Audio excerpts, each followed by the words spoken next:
جمعية الدعوة والإرشاد وتوعية الجاليات بمحافظة بدر. الحمد للہ رب العالمین والصلاة والسلام علی اشرف الانبیاء والمرسلین اما بعد۔ محترم بھائیو، یہ دنیا خیر اور شر سے بھری ہوئی ہے، نیکیوں اور گناہوں سے بھری ہوئی ہے۔ اللہ کے دوست نیکیوں میں لگے ہوئے ہیں، اللہ کے دشمن گناہوں میں لگے ہوئے ہیں، لیکن اللہ رب العالمین کو یہ آس ہے، یہ امید ہے، اور اللہ کی یہ چاہت اور تمنا ہے کہ لوگ گناہوں کو چھوڑ کے معافی مانگ کے میرے در پہ آ جائیں اور میں ان لوگوں کو معاف کر کے جنت کا وارث بنا دوں۔ اسی لیے اللہ رب العالمین نے فرمایا ان اللہ یحب التوابین، اللہ رب العالمین توبہ کرنے والوں کو پسند کرتے ہیں، گناہوں سے اعراض کرنے والوں سے محبت کرتے ہیں۔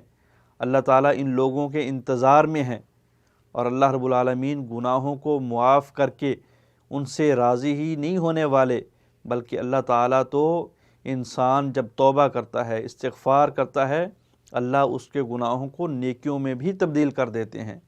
اللہ تعالیٰ سورہ فرقان کے اندر فرماتے ہیں کہ وہ لوگ جو ایمان لے کے آتے ہیں، توبہ کرتے ہیں، نیک اعمال کرتے ہیں، تو اللہ تعالیٰ ایسے لوگوں کے گناہوں کو نیکیوں میں تبدیل کر دیتے ہیں۔ یہ وہ خوش نصیب ہیں جو اپنے گناہوں کو نیکیوں میں تبدیل کروا لیتے ہیں۔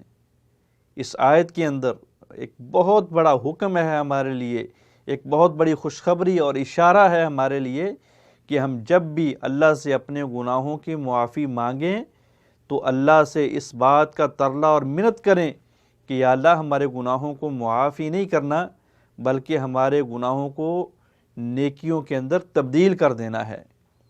ہماری ان خطاؤں کو، ہماری ان لغزشوں کو گناہوں والے پلڑے سے اٹھا کے اتنی ہی مقدار کے اندر کنورٹ کر کے، تبدیل کر کے ہماری نیکیوں والی ٹوکری کے اندر، ہمارے نامہ اعمال کے اندر ڈال دینا ہے۔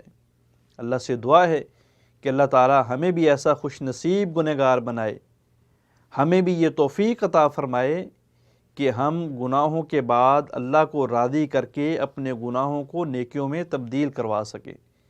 انسان غلطی کا پتلا ہے، ہر انسان سے غلطی ہوتی ہے، خطا ہوتی ہے، ہر انسان سے لغزش ہوتی ہے، سوائے انبیاء کرام کے، بڑے بڑے اولیاء کرام، صحابہ کرام، اسی طرح محدثین اعظام غلطیوں سے، گناہوں سے پاک نہیں۔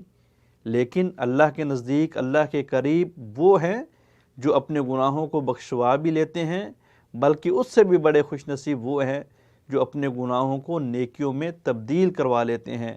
اور اللہ رب العالمین اس چیز کے اوپر قادر ہیں، اللہ رب العالمین اس چیز کی طاقت رکھتے ہیں۔ یہ صفت ہے اللہ کی کہ گناہوں کو معاف کرنا اور پھر گناہوں کو نیکیوں میں تبدیل کرنا۔